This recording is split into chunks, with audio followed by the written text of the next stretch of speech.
Assalamualaikum warahmatullahi wabarakatuh. Di sini saya akan mempresentasikan biografi Sanusi Pane. Sanusi Pane merupakan sosok pujangan budayawan dan aktivis kemerdekaan Indonesia yang dikenal sebagai salah satu pilar utama angkatan pujangan baru. Lahir pada 14 November 1905 di Muara Sipongo, Sumatera Utara. Dia tumbuh dalam keluarga intelektual yang dikenal yang kental dengan tradisi sastra.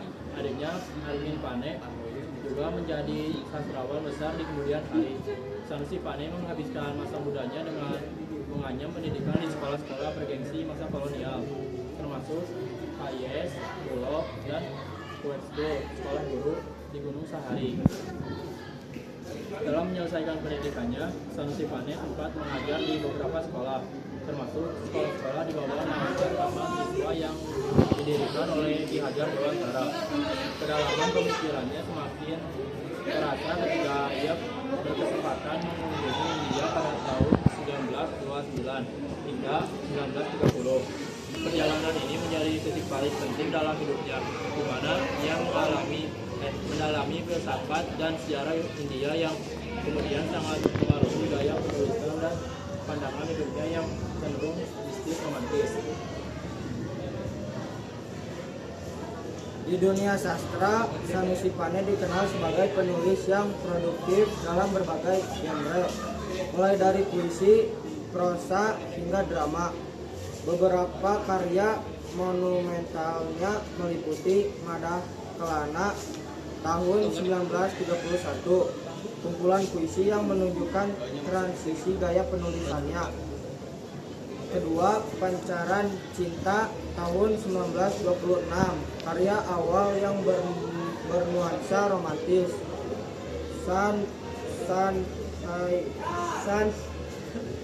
Sanyakala Ning Majapahit tahun 1933 dan Manusia Baru tahun 1940. Naskah drama yang mengangkat kejayaan masa lalu Indonesia sekaligus visi masa depan yang modern namun tetap berakar pada nilai-nilai ketimuran. Ia memiliki keyakinan kuat bahwa Indonesia tidak boleh hanya meniru Barat secara mentah-mentah. Dalam perdebatan kebudayaan yang terkenal, polemik kebudayaan, Sanusi Pane berdiri di posisi yang membela pentingnya mempertahankan jiwa ketimuran yang spiritual sebagai penyeimbang bagi materialisme Barat. Selain menulis, Sanusi juga aktif di dunia jurnalistik dan politik. Dia pernah menjadi redaktur di majalah Timbul dan surat kabar Kebanggoenan pada masa pendudukan Jepang. Dia dipercaya memimpin kantor pusat kebudayaan Kiinin Bunkan Sidoko. Perannya tidak hanya sebatas kata-kata. Keterlibatannya dalam organisasi pemuda dan kecintaannya pada bahasa Indonesia menjadinya salah satu tokoh penting di balik semangat Sumpah Pemuda. Sanusi Pane wafat pada tanggal 2 Januari 1968 di Jakarta. Meskipun dia sempat ditawari penghargaan oleh pemerintah atau jasa-jasanya, sifatnya yang sangat rendah hati membuatnya enggan menonjolkan diri secara berlebihan. Dia meninggalkan warisan pemikiran tentang harmoni antara kemajuan, peradaban, dan kedalaman spiritual. Hingga kini namanya abadi sebagai salah satu sastrawan paling mempengaruhi yang membantu bentuk jadi-jadi kebudayaan Indonesia modern.